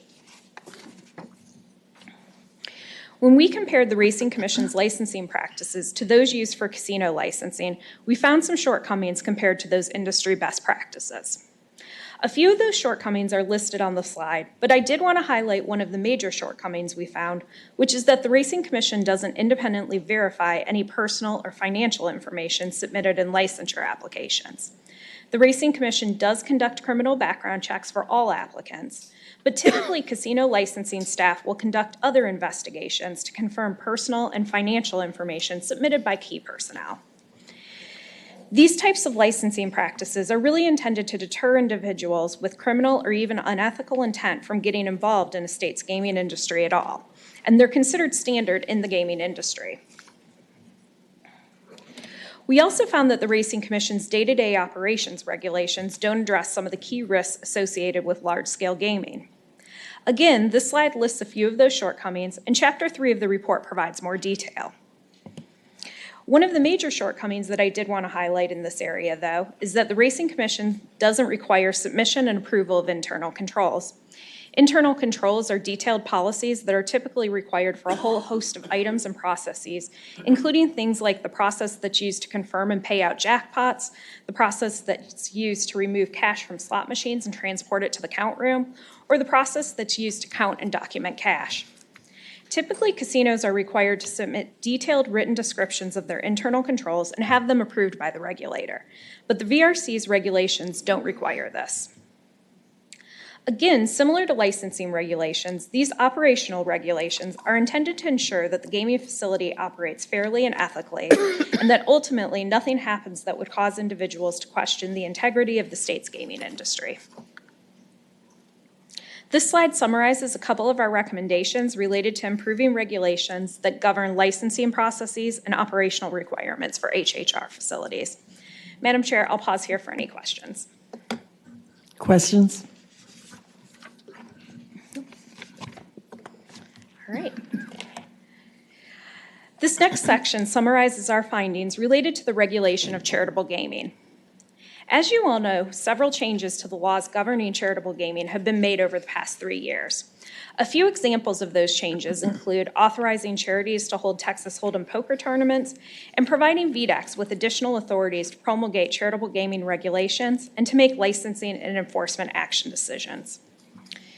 VDEX is currently in the process of developing and finalizing regulations and policies to implement all of these changes, but that work was ongoing while we were conducting our research, and it remains ongoing at this point. Charitable gaming allows charitable organizations to offer bingo, pull tabs, and raffles to raise money for the organization or charitable causes. Generally, charitable gaming is less risky than casinos or horse race wagering because it happens on a much smaller scale. On average, charities have about $5 million in wagering. State regulation is needed to ensure that gaming remains safe, fair to consumers, and free of criminal or unethical activity. Additionally, most of the charities are run by volunteers that are inexperienced in gaming, and as a result, VDEX has historically tried to establish collaborative relationships with the charities so that their regulatory efforts provide technical assistance to the charities that help them to follow the state's rules while also maximizing the amount of funds that they're able to raise for their charitable causes.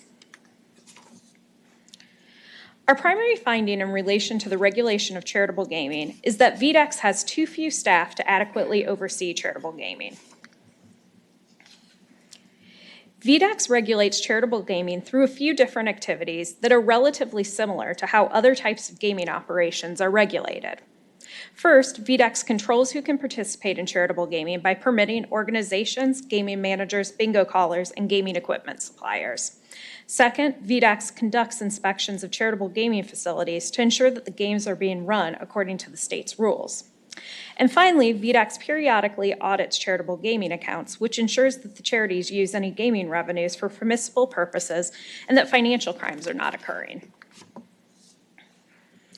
On average, VDEX aims to inspect charities 3 to 4 times per year, and it aims to audit charities once every 3 years. However, VDEX isn't meeting their own internal goals for inspections or audits, and they haven't been meeting those goals for a number of years. These inspections and audits are important because when VDEX does conduct them, they do find issues. For example, in 2020, VDEX conducted 420 on-site inspections and issued over 100 caution letters and violation notices. The audits similarly find a few $1 million in unreported gaming revenue each year. As VDEX begins taking on new oversight responsibilities for electronic pull tabs and social quarters and eventually regulating Texas Hold'em poker tournaments, it will continue to have difficulty meeting its goals for conducting an adequate number of inspections and audits with its existing staffing. Based on VDEX's workload for charitable gaming, it will need at least 26 employees to provide adequate regulation. However, VDEX currently only has 11 filled positions. Madam Chair, I'll pause here for any questions.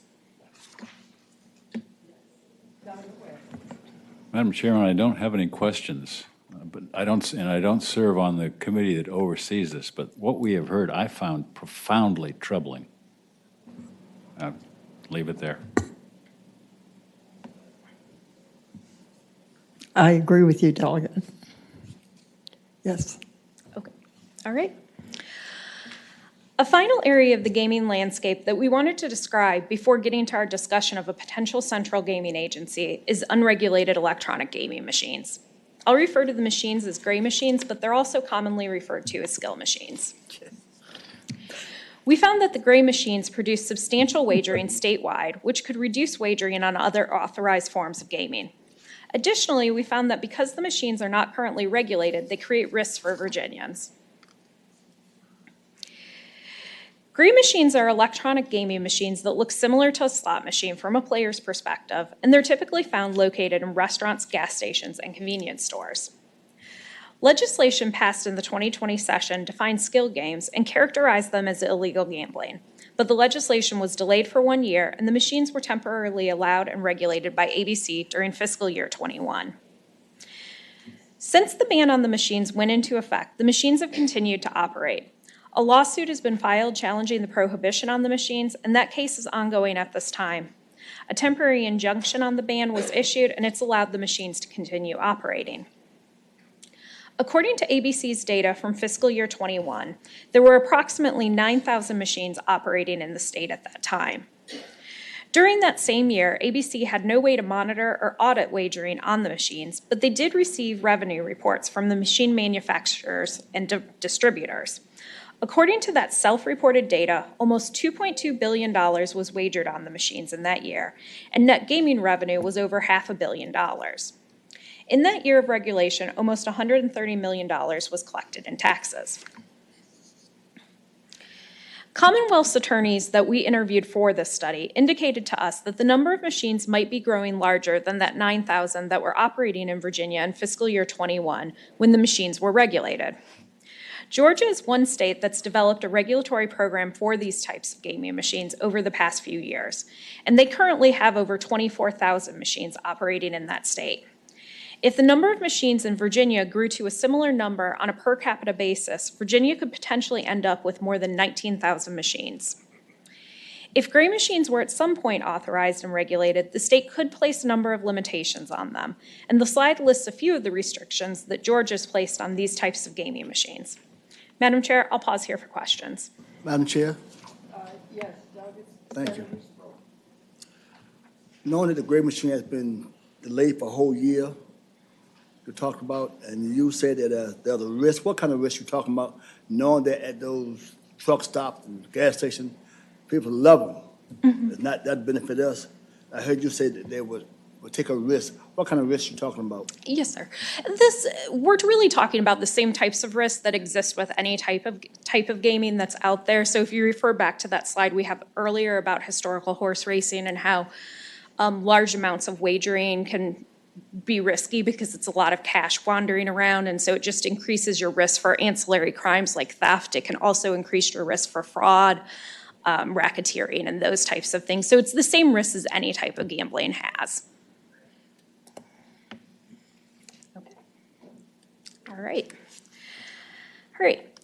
This final section provides some considerations for creating a central gaming agency.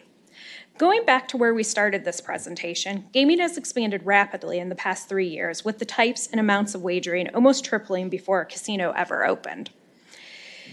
Creating a central gaming agency that regulates all or most forms of gaming could help to ensure a consistent and risk-based approach to gaming regulation and potentially have other benefits for the state.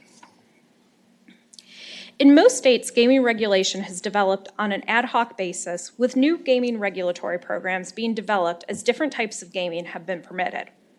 Some states, especially states that have authorized casinos, have consolidated regulation for at least some types of gaming into specialized gaming agencies. Some examples of that include New York State, which has established an umbrella agency for regulating all authorized gaming, and Michigan and Indiana that have consolidated regulation for most forms of gaming into specialized gaming agencies. Creating a central gaming agency could have some advantages. First, a single gaming agency could focus on gaming regulation, and gaming regulatory staff's knowledge and experience would be concentrated in one place. Second, there may be some opportunities for consolidating IT components, specifically a single system for licensing across all forms of gaming. Third, a central gaming agency could ensure that a consistent approach is being taken to responsible gaming efforts. And finally, creating a central gaming agency creates a logical home for regulating any forms of gaming that might be authorized in the future.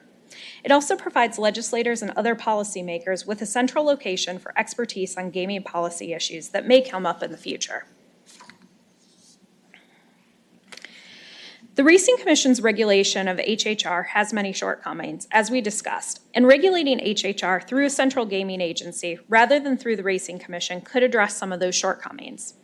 The Racing Commission's mission is to sustain, grow, and support the state's horse racing industry, not regulate large-scale gaming.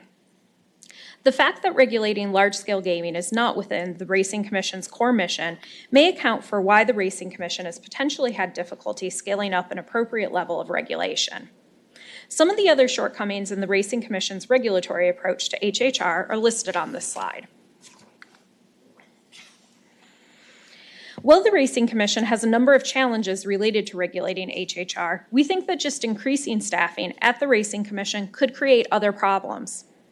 VRC staff and commissioners have specialized knowledge and experience that's required to regulate horse racing and parimutuel wagering, and that's distinct and different from the knowledge and experience needed to regulate HHR facilities. If VRC were to adequately regulate HHR, they would need to quadruple the number of Racing Commission staff, and at that point, almost 80% of the agency's staff would be dedicated to HHR regulation. That would mean that the agency's focus and culture would have to shift away from horse racing to HHR regulation. We found that to ensure that HHR is regulated adequately and that horse racing continues to be regulated adequately, HHR regulation should be moved to a central gaming agency that really focuses on regulating commercial gaming. If HHR were shifted to a central gaming agency, some safeguards would be needed to ensure that it continues to benefit the horse industry, which is the reason why it was authorized.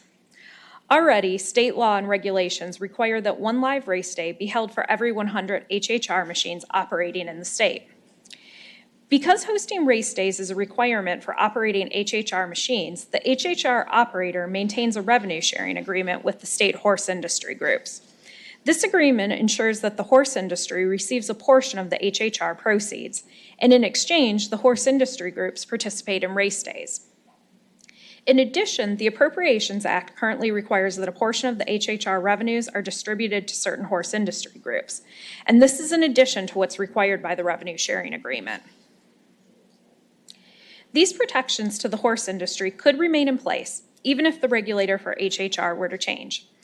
And additional new protections could be added to ensure that HHRs continue to benefit and support Virginia's horse and agricultural industry, especially if the VRC does not continue as the regulator. Specifically, the HHR operator's license should be contingent on receiving a live racing license from the Racing Commission. Madam Chair, if I may, Delegate Austin.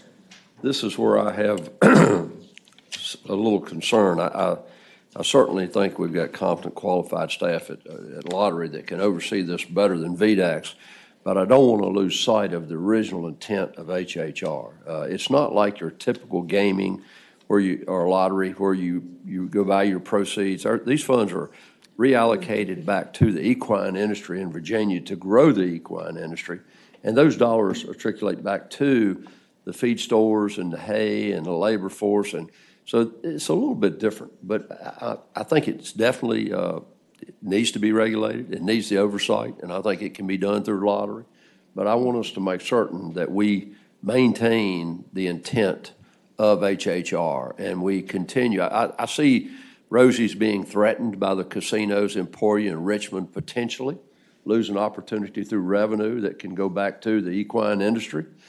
And the number of race days, 1 day per 100 machines.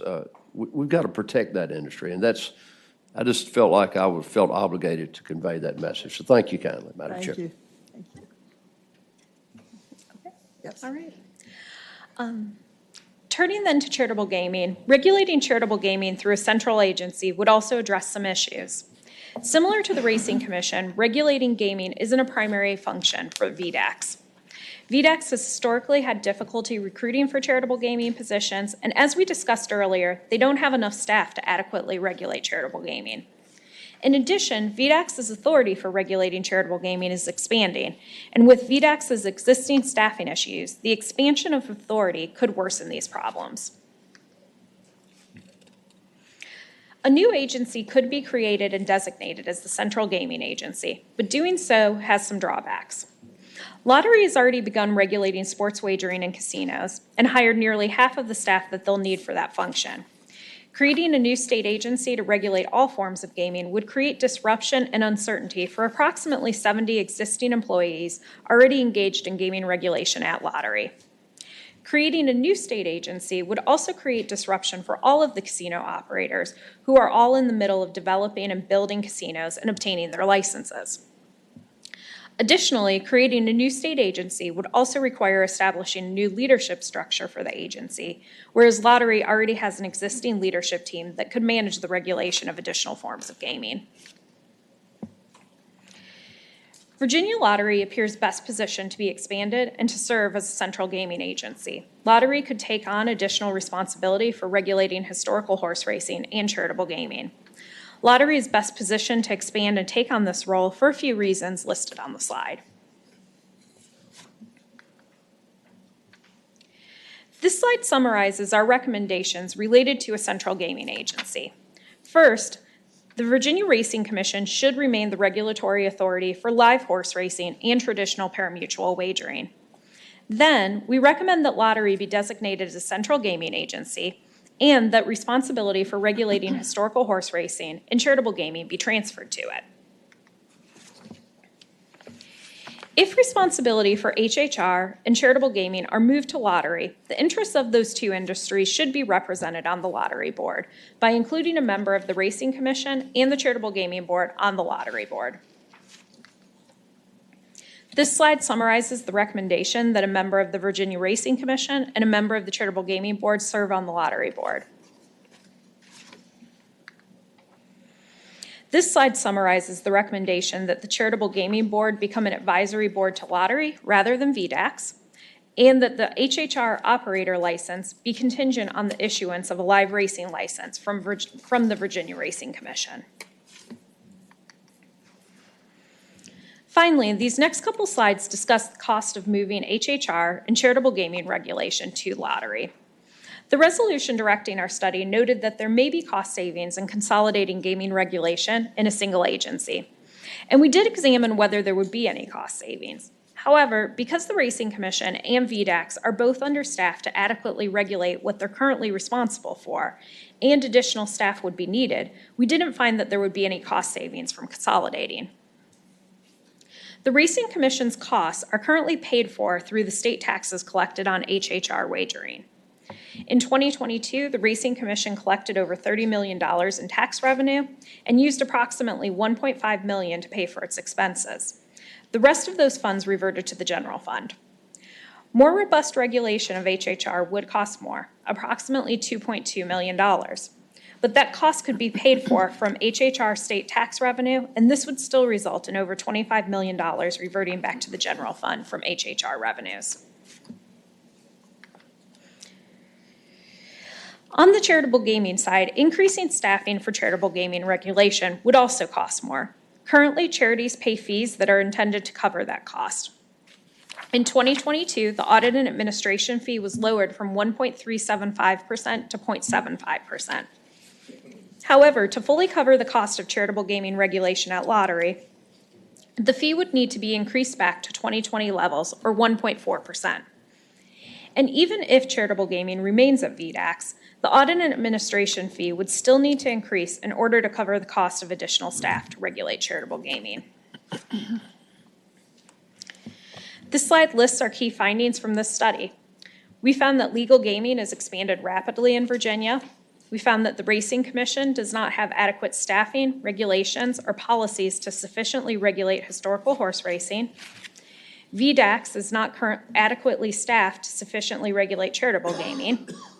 We found that establishing a single state gaming agency would ensure effective and efficient regulation across all gaming formats, and Virginia Lottery is best suited to serve in this role.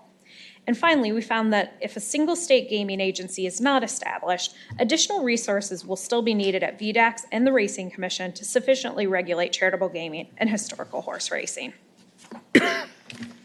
Madam Chair, that concludes my prepared remarks, and I'd be happy to take any additional questions. Thank you. Any questions? Yes. Well, Thank you, Madam Chair. Yes, back on slide 24, one of the bullets, average of $5 million in wagering per charity. Mm-hmm. What in the world charities? are averaging 5. Madam Chair, and I'm looking at our little local fire departments that do these types of things. Yeah. And so, yeah.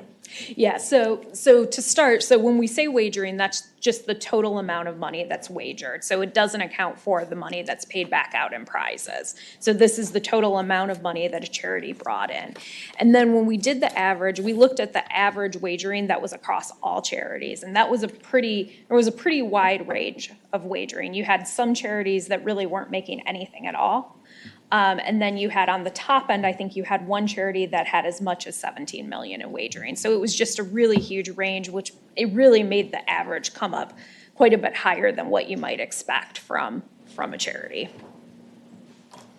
Delegate Austin. Madam Chair, can you tell us what those gross wagering was in this category alone? Do you recall? Gross wagering. Charitable game.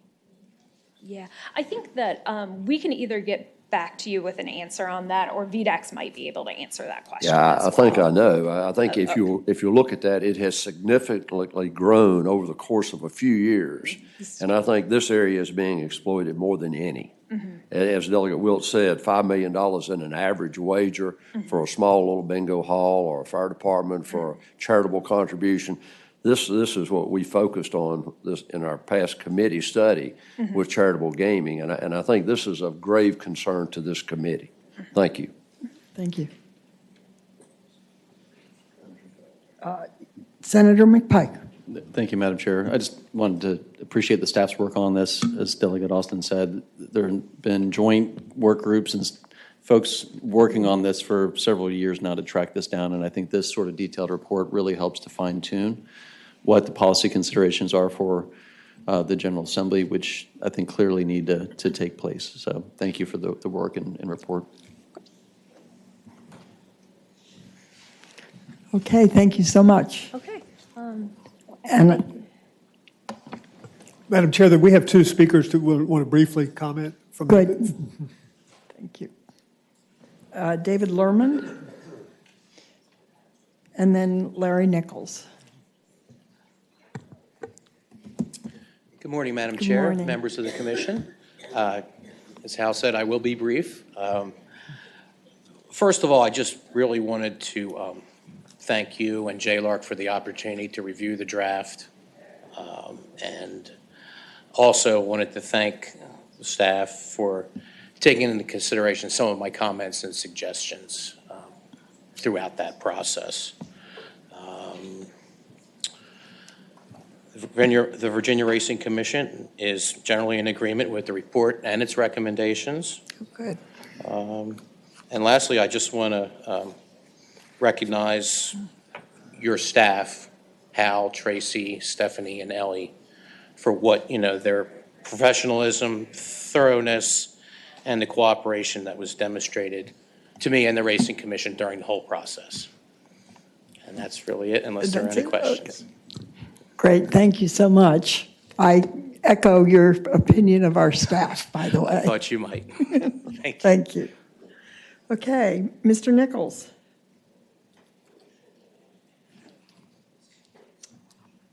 Yes, Madam Chair, members of the commission. My name is Larry Nichols. I'm VDAX's Director of the Division of Consumer Protection, which also includes the Office of Charitable and Regulatory Programs. Commissioner Guthrie was unable to attend today, and he asked that I represent the agency on his behalf. VDAX appreciates the ability to work with JLARC on this report, and would like to also thank the JLARC staff for their work. We've had an opportunity to review portions of the report specific to charitable gaming, and we have no concerns with the report. If you have any questions related to the charitable gaming portion, I would be glad to try to answer them. If not, I have staff here that might be able to answer them if you have any questions. Thank you, Madam Chair. Thank you. Are there questions? Apparently not. Madam Chair, we're down to the last item, our annual state spending report. I'm going to ask Ellen Miller to present that very briefly, given the hour. Okay, thank you.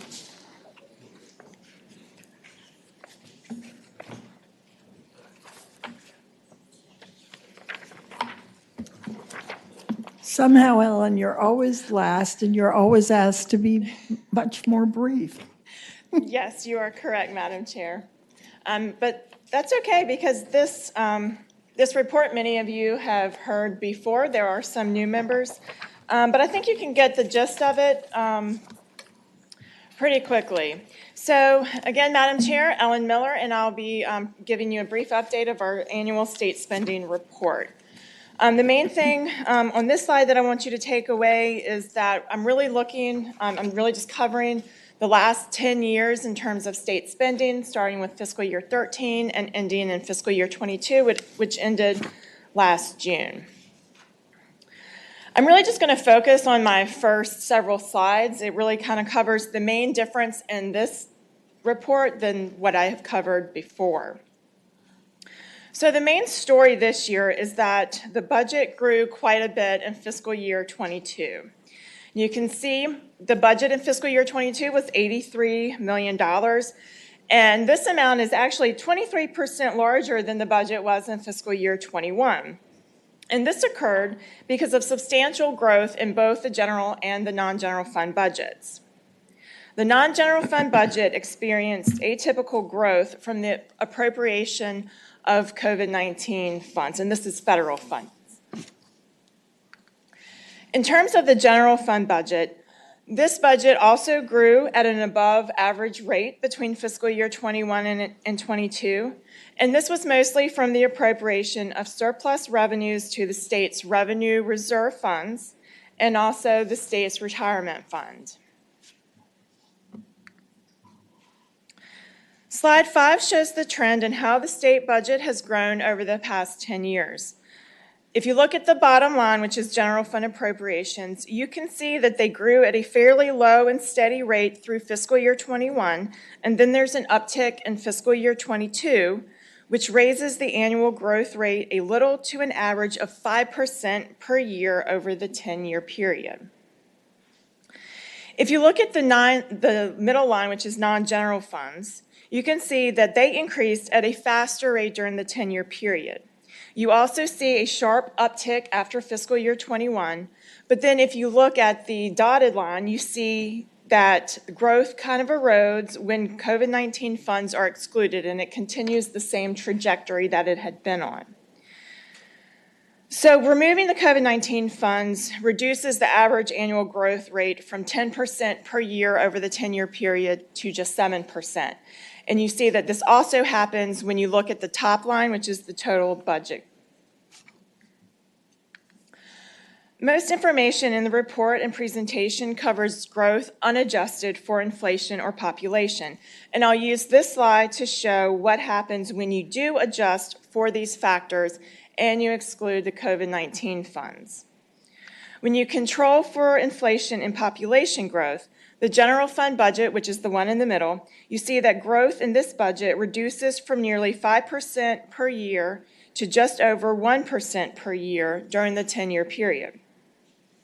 When you also remove the COVID-19 funds, you see that annual non-general fund budget growth is also much lower. It goes from nearly 10% per year unadjusted to 4% adjusted and excluding the COVID-19 funds. This slide just shows it in a little bit differently. It shows budget on a per person basis, and it also shows it adjusted for inflation over time. And then I'll draw your attention to what happens between fiscal year 21 and fiscal year 22 when COVID-19 funds are removed. So the difference between the solid line and the dotted line. You see that for the total budget, when COVID-19 funds are removed, there really is no growth. The budget is flat between the 2 years. And in terms of non-general fund budget, which is the middle line, you see that the budget actually declines. If there's no objection, I'll really just kind of breeze through the rest of my slides because the story is basically the same. Basically, the remaining slides break down total budget growth by agency and by program, in terms of the total budget, the non-general fund budget, and general fund budget. The story is pretty much the same as it has been in the past. Growth is usually concentrated in a small number of agencies and programs, and it's generally the same agencies and programs that I've reported. So this just shows the total budget, and you can see that DMAS and VDOT and DOE are at the top. There are a couple of new agencies, and if you have questions about them, then I can certainly cover that. In terms of programs, again, to no surprise, Medicaid, highway construction, and state education programs. The same thing with the general fund budget. You have DOE and DMAS. In terms of programs, you have state education programs and Medicaid. And then in terms of non-general funds, again, it's the federal trust, federal funds that really are driving the non-general fund budget. And that's because that's where the Medicaid funding from the federal government flows. And in terms of this past year, so in fiscal year 22, that's where all the COVID-19 funds were. And unless there's other questions, Madam Chair, I can kind of stop there in the interest of time, and I'll just put it on my last slide with key findings. Questions? Okay.